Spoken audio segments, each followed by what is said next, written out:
You know that feeling when you realize someone has been underestimating you your entire life.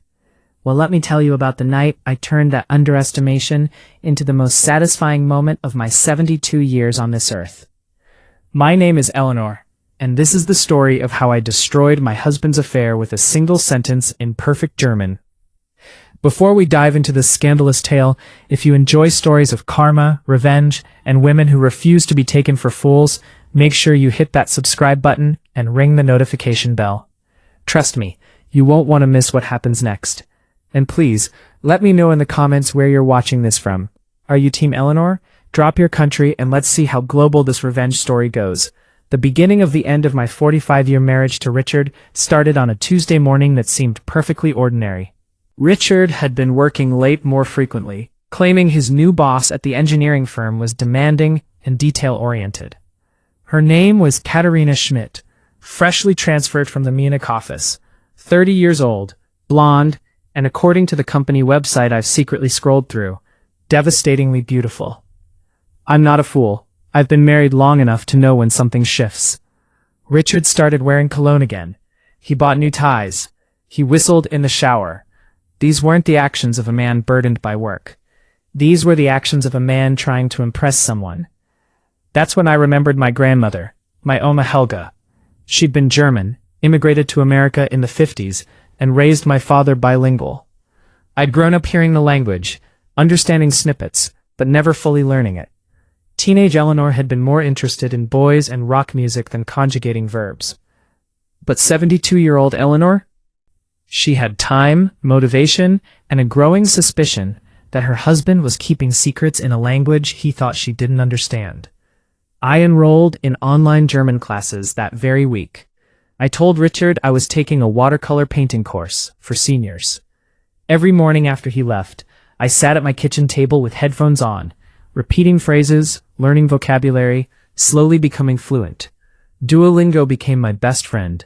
YouTube videos of German conversation filled my afternoons. I watched German films with subtitles, then without. I joined online conversation groups and practiced with native speakers through video calls. 3 months into my secret education, my suspicions were confirmed. I was upstairs folding laundry when I heard Richard on the phone in his study. He was speaking German.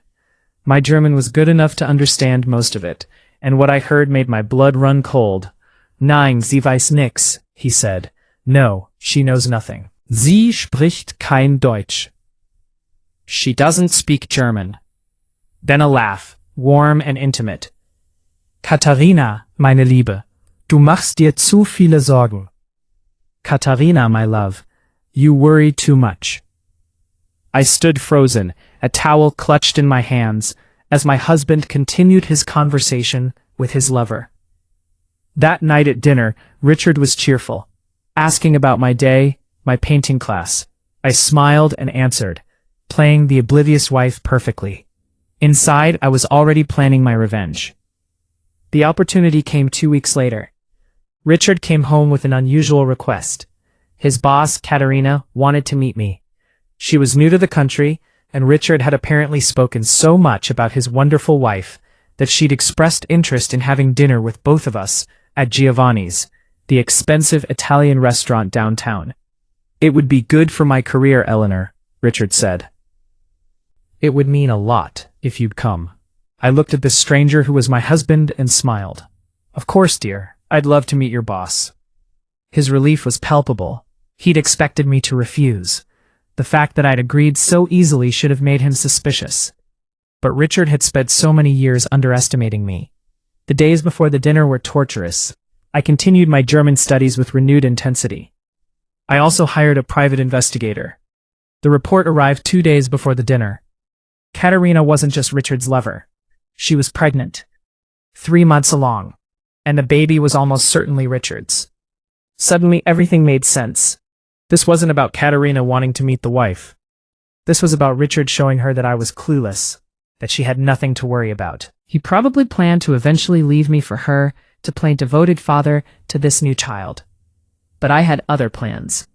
The night of the dinner arrived with all the weight of impending destiny. I spent the afternoon preparing myself like a general preparing for battle. I chose my outfit carefully, That blue dress Richard had mentioned, the one that made me look elegant and understated. I wanted to appear exactly as they expected me to be, the sweet, slightly frumpy older wife who existed in the background of Richard's life, no threat to anyone. I practiced my expressions in the mirror. The warm, vacant smile of someone who doesn't understand what's happening around her. The polite nod of a woman making conversation she can't quite follow. The gentle, confused look of someone lost in a foreign language. I had to be perfect. This performance would be the most important of my life. Richard was unusually attentive as we drove to the restaurant. He complimented my dress, told me I looked beautiful, reminded me that Katerina was important to his career and that making a good impression mattered. What he really meant was, please don't embarrass me in front of my pregnant mistress.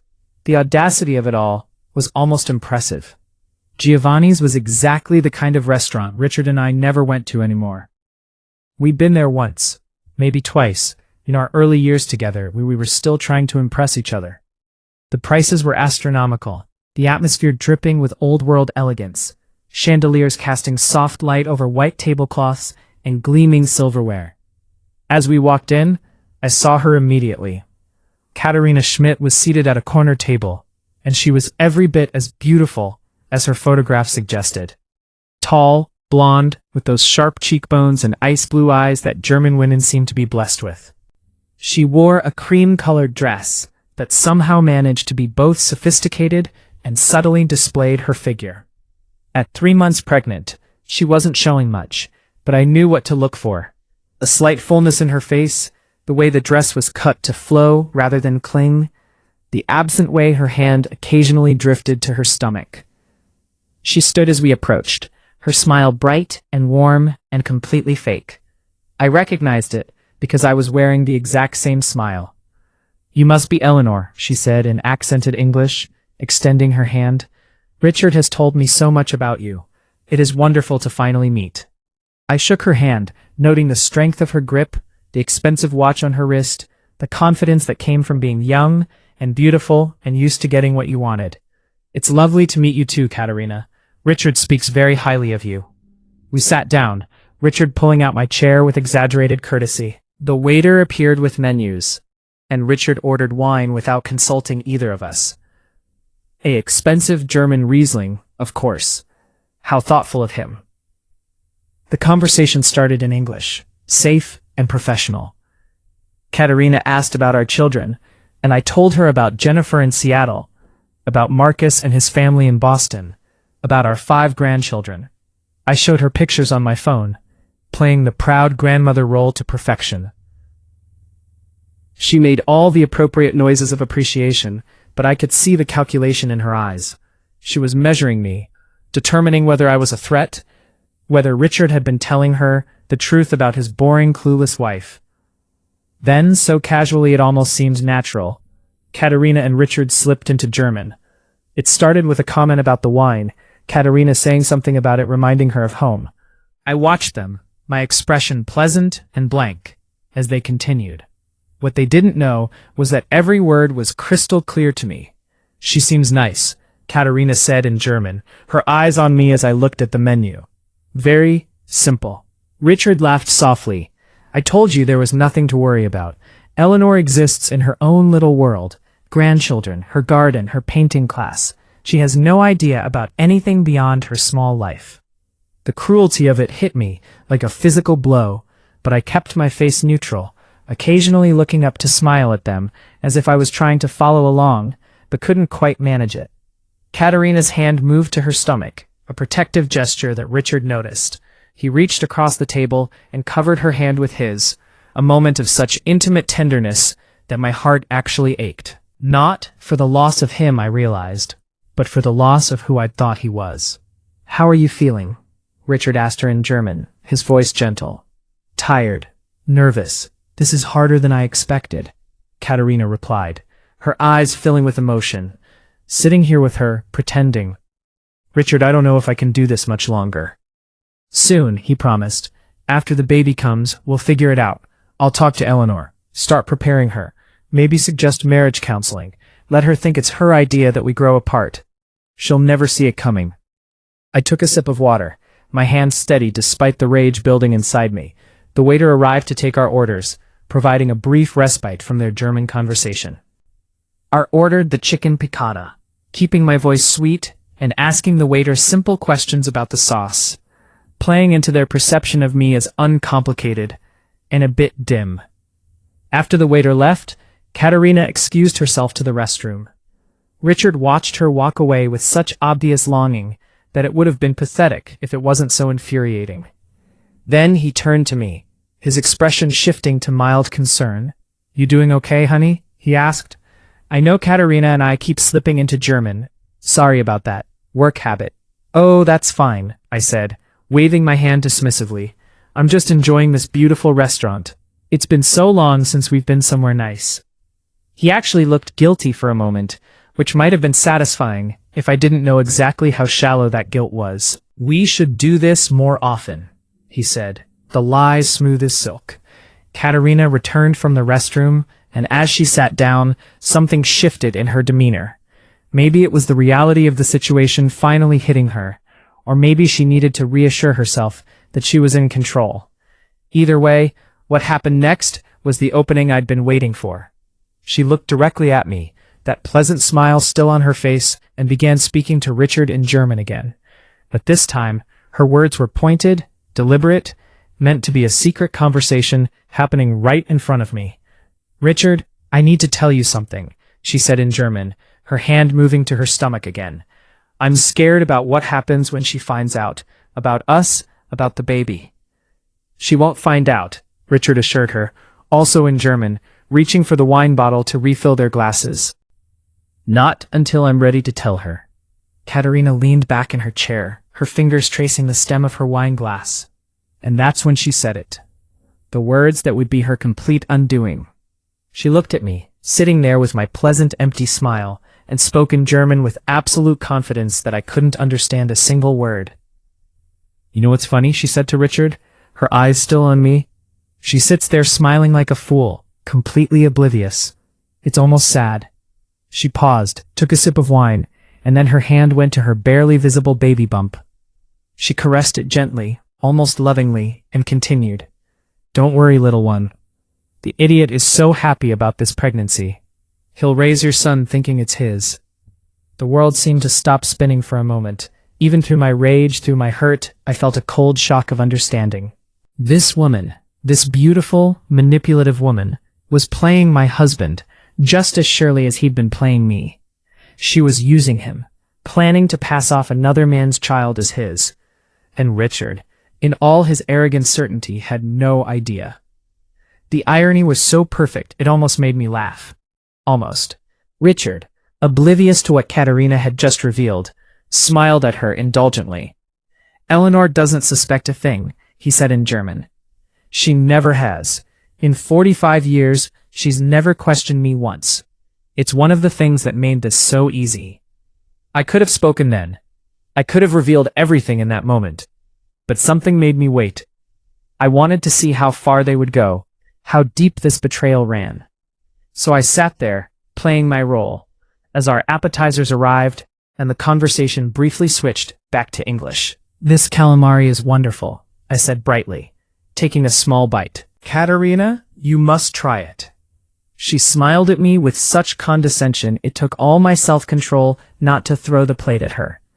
"Thank you, Eleanor. You're so sweet." Sweet. That's what they both thought I was. Sweet, simple Eleanor. Too naive to see what was happening right in front of her face. I took another sip of water and waited. Richard launched into a story about work, something about a project deadline, and Katerina nodded along, occasionally adding details. To anyone watching, we looked like a pleasant business dinner, a successful man with his wife and his accomplished young boss. No one would have guessed the layers of deception happening at this table. Our main courses arrived, and with them, more wine. Richard was drinking more than usual, probably nervous about managing both his wife and his mistress in the same space. Katerina was barely touching hers, pregnancy making her cautious, and I was stone-cold sober, every sense heightened, waiting for exactly the right moment. "Eleanor," Katerina said, switching back to English, "Richard tells me you've taken up painting. How wonderful to have a hobby." A hobby. As if my secret German lessons were just another hobby, another way for simple Eleanor to fill her empty days. Yes, I said. I've always believed it's important to keep learning new things. You never know when a skill might come in handy. Richard laughed, completely missing the double meaning in my words. Eleanor's always been good at keeping herself occupied. Very independent. That must be nice for you, Katerina said to Richard. And there was an edge to her voice now. Having a wife who doesn't demand much attention, who stays in her lane. I could see it now, the dynamic between them. Katerina was realizing that if Richard could lie so easily to his wife of 45 years, he could just as easily lie to her. She was testing him, pushing to see how he'd react, and Richard was failing the test spectacularly. Eleanor understands that my career requires dedication, Richard said, and I could hear the defensiveness creeping into his voice. She's always been supportive. How fortunate, Katerina said, her hand moving to her stomach again, more obviously this time. Not all women are so understanding about their husbands working long hours with attractive colleagues. This was fascinating. They were having an argument right in front of me, using me as a prop, and Richard was too stupid to realize he was being manipulated. Katerina was worried about something, testing Richard's loyalty, and he was proving to her exactly what kind of man he was, the kind who would betray anyone, including her. I cut into my chicken, chewing slowly, watching them both. The private investigator had been thorough, very thorough. I knew things about Katerina that Richard didn't know. I knew about her previous relationship with a colleague in the Munich office, a man named Stefan who had also been married. I knew that she'd left Munich under cloudy circumstances, transferred to the American office as much to escape scandal as to advance her career. And I knew, thanks to some very expensive and probably questionable detective work, that Stefan had visited her here in the States 6 months ago, right around the time she would have conceived. The baby in Katerina's womb wasn't Richard's. She was planning to trap him, to use him as a father for another man's child, to secure her position and her future. And Richard, the fool, thought he was in control of the situation. It was time. I reached for the wine bottle, that expensive German Riesling that Richard had ordered to impress his mistress. I poured myself a glass, taking my time, letting the golden liquid catch the candlelight. Then I poured more into Katerina's glass, even though she'd barely touched it. She looked surprised, but smiled at me, that same condescending smile she'd been wearing all evening. "Thank you, Eleanor," she said in English. I smiled back at her, met her ice-blue eyes directly, and in perfect, flawless German said, "Gern geschehen, Katharina. Und nur damit du es weißt, das Baby, das du trägst, ich weiß, dass es nicht von meinem Mann ist. Stefan würde wahrscheinlich gerne wissen, dass du seinen Sohn einem anderen Mann unterschieben willst. You're welcome, Katharina. And just so you know, the baby you're carrying, I know it's not my husband's. Stefan would probably like to know that you're planning to pass off his son to another man." The color drained from Katerina's face so quickly, I thought she might faint. Her mouth opened, closed, opened again. Richard looked confused, glancing between us, not quite understanding what had just happened, but sensing the shift in the atmosphere. "Eleanor?" he said uncertainly. I turned to him, still smiling that sweet smile, and continued in German. "Did you really think I was stupid enough not to notice, Richard? The late nights, the new clothes, the cologne. I've known about your affair for months. I just wanted to see how far you'd go." Richard's face went through a series of expressions. Confusion, shock, understanding, and finally fear. You speak German?" "Fließend," I said, fluently. My Oma would be so proud. It turns out I have quite a gift for languages when I'm motivated. Katerina found her voice, though it came out as a whisper. "How did you, Stefan?" "A good private investigator can find out almost anything," I said, still in German, my voice calm and conversational as if we were discussing the weather. "Including the fact that Stefan visited you 6 months ago. Including the emails between you two. Including your plan to trap a wealthy American husband into raising his child." The silence at our table was deafening, even as the restaurant buzzed with conversation around us. Other diners laughed, clinked glasses, completely unaware that at our corner table 3 lives were imploding simultaneously. Richard's face had turned an alarming shade of red, his mouth opening and closing like a fish out of water. Katerina looked like she might be sick, her hand gripping the edge of the table so hard her knuckles were white. I took a sip of my wine, savoring the moment.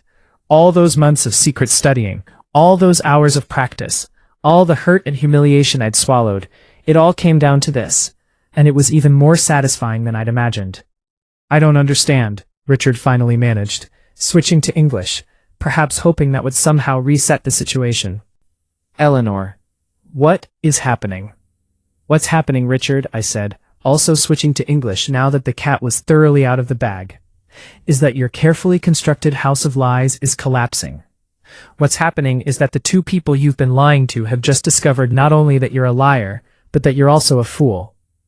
Katerina stood abruptly, her chair scraping against the floor. Several nearby diners glanced over. "I need to go," she said, her accent thicker now with stress. "Sit down," I said, my voice quiet but firm. "We're not finished." To my surprise, she sat.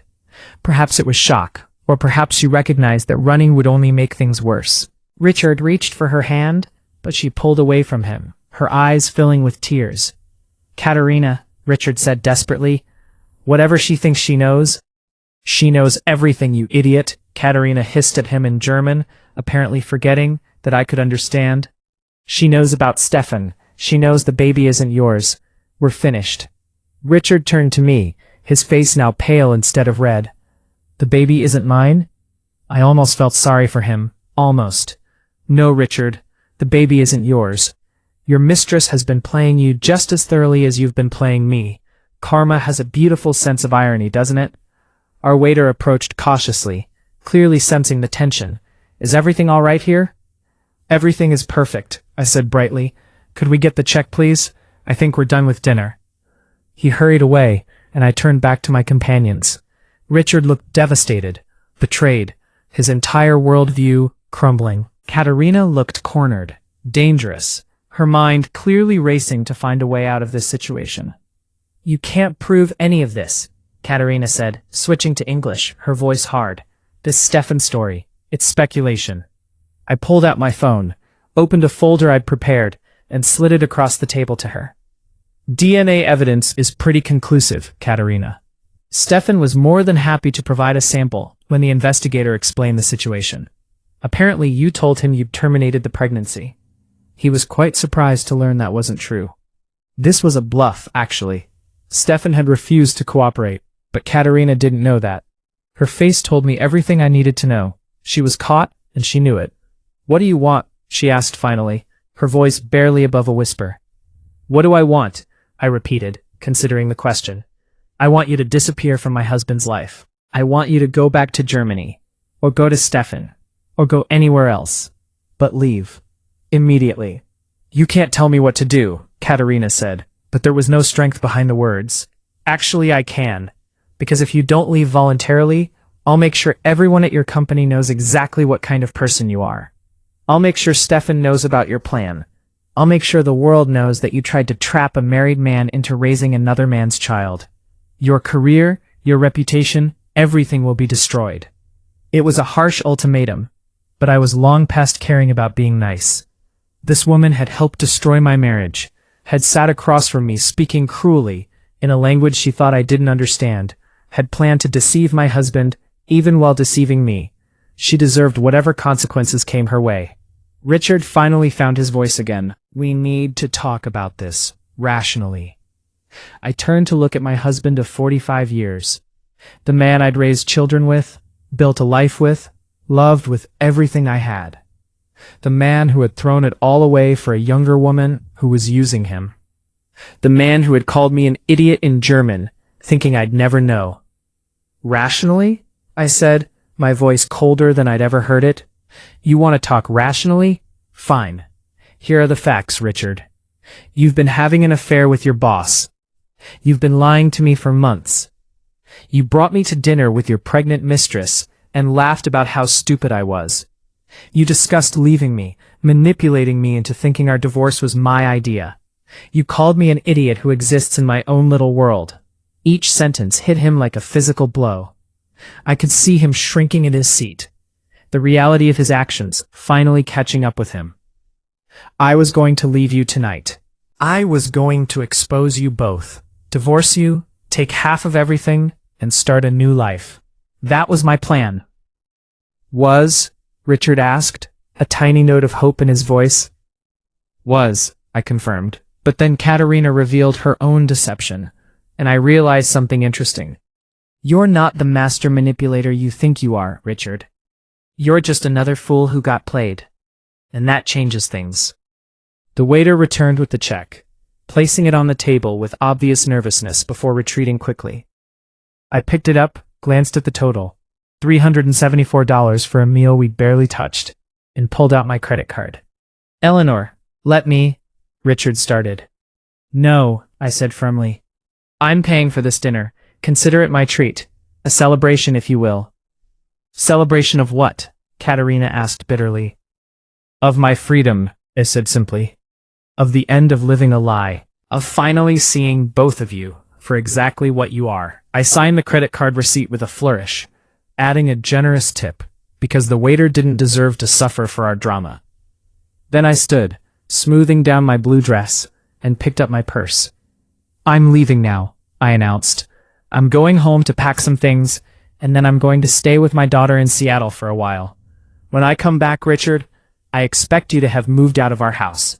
You can stay in a hotel, you can stay with Katerina, I don't particularly care. My lawyer will be in touch about divorce proceedings. Eleanor, wait. Richard stood, reaching for my arm. I stepped back, avoiding his touch. Don't. Don't touch me, don't call me, don't try to explain or apologize.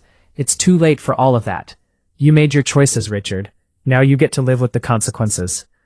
I turned to Katerina, who was still sitting there, looking shell-shocked. As for you, I meant what I said. Leave. Find another job, another city, another life. Because if I see you again, if I hear that you're still working with my soon-to-be ex-husband, I will destroy you, professionally and personally. That's not a threat. It's a promise. She nodded mutely. All her earlier confidence completely evaporated. I walked out of Giovanni's with my head held high, past the Everdiners who were politely pretending they hadn't noticed our drama, past the maitre d' who held the door open for me with sympathetic eyes, and out into the cool evening air. My car was parked 2 blocks away, and I walked slowly, breathing deeply, letting the reality of what had just happened wash over me. My marriage was over. The life I'd built for 45 years was finished. I should have felt devastated, destroyed, lost. Instead, I felt lighter than I had in years. I sat in my car for a long moment before starting the engine, my hands resting on the steering wheel, watching the entrance to Giovanni's. Part of me wondered if Richard would come running out after me, if he'd make some grand gesture of apology or explanation. But the minutes ticked by, and the door remained closed. Even now, even after everything, he couldn't be bothered to fight for our marriage. That told me everything I needed to know. The drive home took 15 minutes. 15 minutes of silence, where I let myself feel everything I'd been holding back during that dinner. The hurt, the anger, the betrayal, but also something unexpected. Relief that I didn't have to pretend anymore. Relief that I didn't have to be sweet, simple Eleanor, who existed in her own little world. Relief that I could finally be myself, whoever that turned out to be. Our house, the house we bought 38 years ago when the children were small, looked exactly the same as it had when I'd left it 3 hours earlier. But everything had changed. I walked through the familiar rooms, seeing them with new eyes. The living room where we'd celebrated birthdays and Christmases. The kitchen where I'd made thousands of meals. The bedroom where we'd shared a bed for more than 4 decades. These weren't happy memories anymore. They were evidence of time wasted on a man who didn't value me. I pulled out my suitcase and began packing, methodically choosing clothes, toiletries, the things I'd need for an extended stay in Seattle. My phone rang twice. Richard, of course. I declined both calls and blocked his number. He'd had months to talk to me honestly. That opportunity was gone now.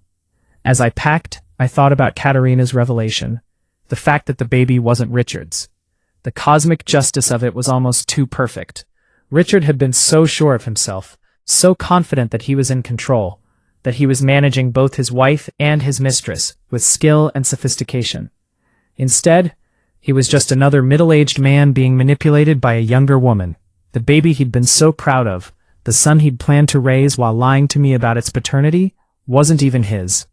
He'd been willing to destroy our family for a child that didn't exist and a woman who was using him. I wondered if he'd stay with Katerina now, knowing the truth. I wondered if she'd actually leave, or if she'd try to salvage the situation somehow. Honestly, I didn't care. They deserved each other. Two liars bound together by their deceptions. Jennifer, my daughter, responding to the message I'd sent her from the car. Mom, what's wrong? Are you okay? Call me. I sat on the edge of the bed and dialed her number. She answered on the first ring. Mom, what's going on? And then, for the first time all evening, I let myself cry. Not gentle tears, but great heaving sobs that came from somewhere deep in my chest. Jennifer stayed on the line, not asking questions, just being there, until I could breathe again. Your father has been having an affair, I finally managed. I just confronted him and his mistress at dinner. I'm leaving him. I need to come stay with you for a while, if that's okay. There was a moment of stunned silence. Then Jennifer's voice, tight with fury. Of course you can stay, for as long as you need. Mom, I'm so sorry. What can I do? Just be there, I said. I'm booking a flight for tomorrow morning. I'll text you the details. We talked for another 20 minutes, Jennifer asking questions, me giving her the basics of the story. I didn't tell her about the German lessons, about the months of preparation, about the private investigator. That story could wait. For now, she just needed to know that her father had betrayed me and that I was done. After we hung up, I finished packing, booked a flight to Seattle leaving at 8 the next morning, and called a locksmith. The locks would be changed tomorrow afternoon while I was in the air. Richard could collect his things later, supervised by my lawyer. I slept in the guest room that night, not willing to lie in the bed I'd shared with Richard. Sleep came surprisingly easily, perhaps because the weight of pretending had finally been lifted. I woke at 5, showered, dressed, and called a cab to take me to the airport. I didn't want to leave my car there, and I had no intention of asking Richard for a ride. As I waited for the cab in the pre-dawn darkness, I thought about the woman I'd been yesterday morning. Sweet Eleanor, who painted watercolors and doted on her grandchildren and never questioned her husband. That woman was gone. In her place was someone stronger, someone who'd learned an entire language in secret, who'd planned and executed the perfect revenge, who'd walked away from a marriage with her dignity intact.